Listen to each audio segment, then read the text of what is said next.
Hello? Can you hear me? Uh-huh.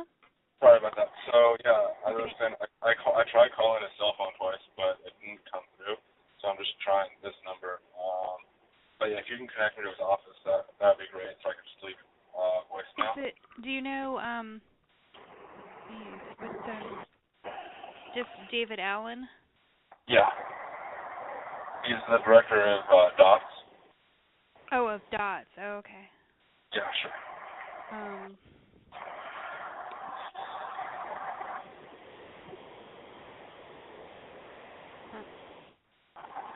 Okay. Do you know if his first name is John? John Yep, David Allen? Yes, Yeah, that's got to be it. Okay, hold on one second. Yep.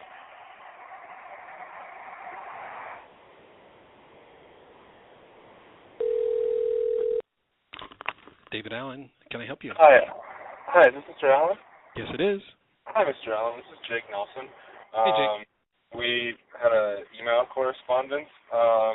I tried the cell phone number that the email had, but it didn't work, so I just called the university and asked to get connected to your office. I hope that's all right. Sure. Okay, great. So start from the beginning. Let me tell you what I know first, and you can tell me where if I'm missing any pieces. So you brought 2 tickets in, and the folks at the front desk said they accepted them. I guess they did notice that one was late, and they said it's okay, and we'll submit them, right? So I actually didn't have either ticket, and I thought that I had gotten some tickets in the past week or so. And so I wanted to stop by the office because I didn't have any citation with me. And in the past, we had spoken, and you had been great enough to say, send me the citation, fill it out in the front and the back, email it to me.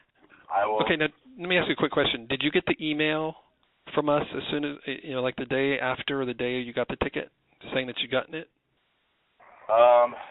I may have. I don't quite remember, but because we do that now. Whenever someone gets a ticket, either that same day, as long as they're registered, and you are registered, they get you get an email either that same day or early the next morning saying you got a ticket, and we do that just in case. I'm sure I got the ticket when it was originally issued. I'm saying that between the time that I came to the office and I originally got the ticket, I misplaced the actual citation. Oh, so you did get it off your car? Oh, yes. No, okay. I apologize for the confusion. Okay, got it. I did get a ticket, but then, as I said, I had a couple tickets in the last few weeks. I had misplaced them. Finals exams are coming up. Okay, sure. Right, no problem.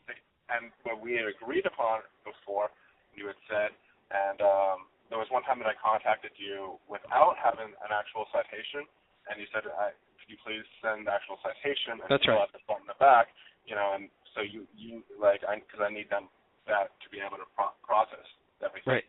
And so I said, that's fine. So when I came into the office, the reason that I came was because I didn't have either of those citations. I see, okay. Therefore, it wasn't possible for me to contact you. Now, I didn't even know how many citations I had or what dates that I had them all. And so I came into the office and I said, here's my student ID number, and I think I have some citations, and I'd like to have those tickets entered into PG Court, but I'm not quite sure what days they are or how many there are or what the number is or anything. Okay. And so the person that was sitting there said, okay, let me check that. And they pulled up your tickets. And one was, a later ticket that I think was appealed, and that was fine. And another ticket was on the 15th. And they said to me, you have one that's the past 15 days, but it's fine. We can still put it in. And I said, okay, sure that it's fine to still put it in. And they said, yes. And then I said, okay, so what do I need to do? And they said, well, what we can do is since you don't have the ticket, and that's correct, right? And I said, yes, that's correct. They said, well, we can print out, the actual citations or whatever, Kind of, yes. That's in the printer.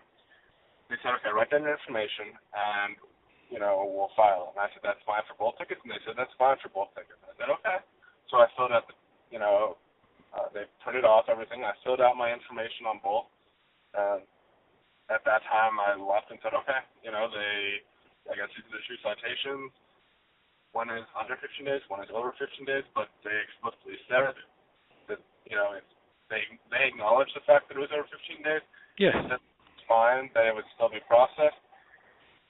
So, and I wasn't able to contact you, obviously, because I didn't even have the citation, because I actually misplaced the actual ticket. So that, and then I heard from you, and I was told, well, we're not going to process that. And I said, well, on videotape from your own office, I have someone saying that you will process that, and that, they acknowledged it, and they even said that it would be fine, and they'll still go ahead and process it. So I said, right. I don't doubt any of that. Sure. So I guess that's, So the policy is 15 days, and we can make exceptions to that policy, and those students, on a regular basis, like and I know, they do make that exception. However, for what I would call habitual violator, which you are at this point, I'm not willing to afford that exception to you. So an exception is, a policy is, and is whatever it may be, and an exception is, someone who maybe it's their first time, or they didn't understand, or there's something unusual about the situation. You've gone through this, and you know the situation, so that's why I'm not willing to afford you that same grace as your non-habitual ticket receiver. Sure. So if I have been told that from your office from the get-go, I would be fine. And, in the past, that it's even been the case, I believe, several times. I said, fine. But when your office, on videotape, goes through and says, we will take care of it and we will process it, and, they first acknowledge the fact that it's past 15 days. Right. They say, we will do this. My problem is the fact that then I have I expect that will be done. At that point, the exception, because they didn't acknowledge it as being an exception, they acknowledged it as, no, it's absolutely fine. I understand, but if they had said no, where would we be in any different place today than we are now? Well, then the liability would have never been established that your office would go through and grant that exception, or as you're saying now, or to them that it isn't a normal day-to-day occurrence. Right. And the liability is established when your office takes on the burden and says, we will go through and file this exception for you. Period. That's it. We'll do it. There's no problem. I say, okay. I guess I just disagree with you on that particular point. I think that someone in your ticket history is not afforded that exception, and those folks don't know your ticket history, and we do. So them accepting it, I'm sorry, but we are not going to. Okay. Well, at that point, I'm going to have to go and contact Ms. Hummel, and from there, if I need to get Ms. Clement involved, and the reason is because, again, I spoke with several people on my end, and once your office said, we will grant that policy, and we acknowledge that it's past 15 days. We have your account open on our table, and we are saying we will go through and file this ticket for appeal. Once your office and someone from your office, an employee that's he's not a volunteer, he's not anything else, he's an employee of Dots, he's an employee of the university, states that, I mean, that's a totally different thing than me coming in and saying, I understand this is an exception, or is this an exception? I hear you, but I just don't happen to agree with that assertion. I mean, we have employees; they may say something that is that they may believe is accurate, and but we may have to go back and say, "Ooh, that's not right." We train them the best we can and give them the best information, but they may say something like, "Oh, you don't have to register this year; it's free." Well, I mean, that doesn't mean that we would be able to uphold that that thing that our employees say. I mean, as I said, legally, once your office has stated explicitly that we will take on this burden, we will file this, there is no problem with that, which, as I said, you can look at the videotapes. I have evidence of that, I hear you, but again, we don't agree. you're a habitual ticket person, which I understand, and we're not going to grant you an exception. And had I come in and asked for that, and you said no, it would be a totally different case than the fact that your office goes and says, we will file, this is not a problem. I hear you, but again, we are disagreeing here. Sure.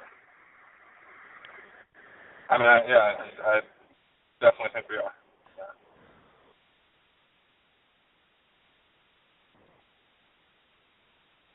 So, Is there anything else I can help you with? That's, I guess, where I am. At this point, I guess that I'll be contacting Ms. Hummel. As I stated before, I'm recording this conversation, and I believe that you agreed that that was fine to do. Absolutely. And, we'll take it from there. So, okay. That's it. All right. Thank you so much. Okay. I appreciate your help today. Sure. Bye-bye. Thanks. Bye.